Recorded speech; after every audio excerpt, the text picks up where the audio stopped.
Hello everybody, this is an astrological forecast for Aries for November of 2012. This also applies if you have an Aries ascendant.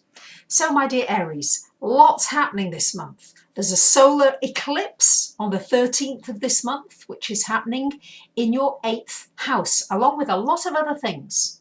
So what can this mean? Well, solar eclipses, the energy of a solar eclipse lasts for about 6 months from the event after it. So we're looking from November this month till May of next year.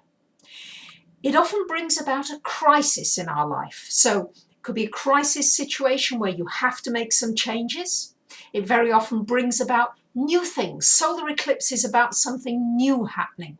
So it could be a marriage, it could be the birth of a child, it could be a new business venture, it could be starting studying.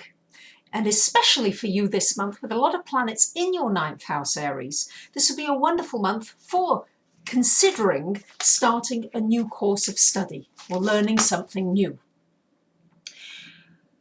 And this solar eclipse for you, I think, is going to be very much looking at your finances, your financial situation. Where are you dependent on somebody else or something else, or a job or a situation? You maybe need to reassess your finances. Maybe if you're in debt, what can you do about these debts? Maybe you can make some changes. Maybe you need to declare bankruptcy. I know it's a radical thing to suggest, but maybe it is the option to do in order to be free and to move on. Maybe there are different options. There could be issues with your spouse or partner and their income. There could in fact be an inheritance coming to you as well from this solar eclipse. There could be a very deep sexual relationship that you have with somebody, a really deep soul connection that you have. You may be examining intimacy issues. How do you feel intimate? Do you feel loved? What does it take for you to feel loved in a relationship? You're also going to be looking very deeply, I think, at the metaphysical.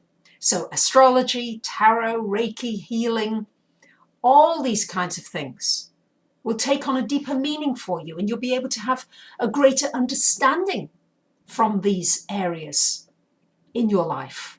So that you may look at astrology, for example, and start learning astrology or studying it and look at your own chart and go, now I see these behavior patterns in my relationships. Maybe this is why I've not had as much success in my relationships as I would have liked to have done.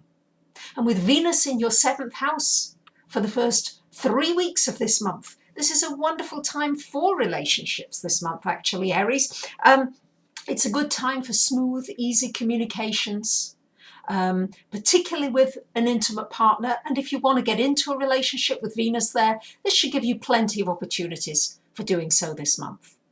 I have to alert you to the fact, folks, that we've got another Mercury retrograde this month from the 5th to the 25th of November. So nearly the whole of the month is a Mercury retrograde.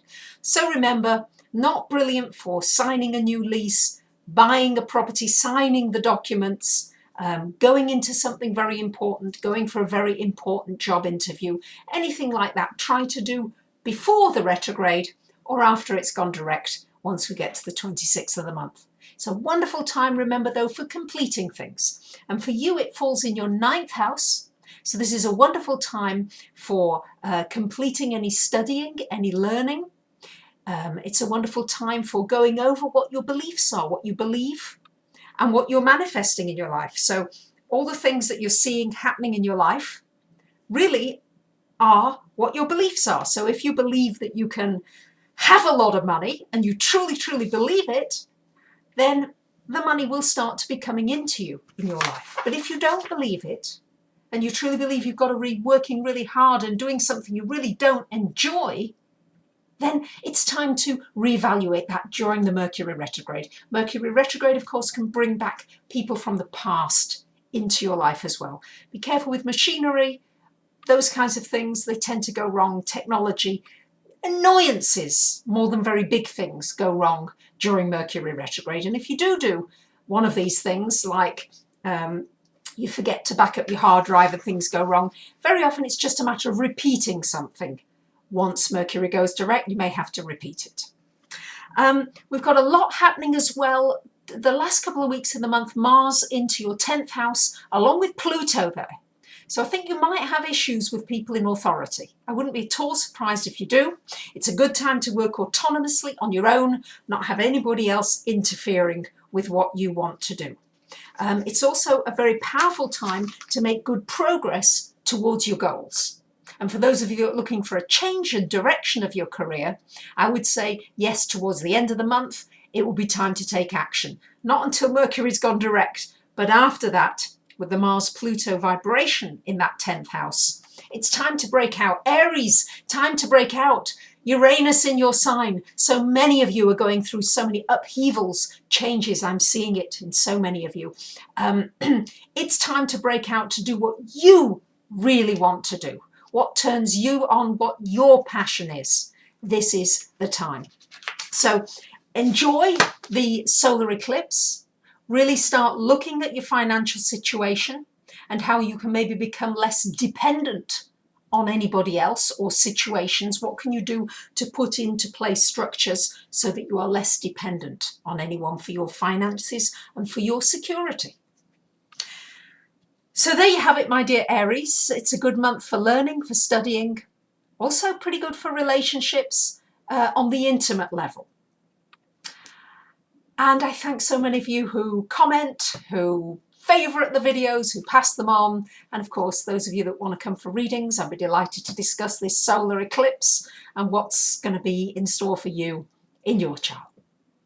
Thank you for listening. Bye for now.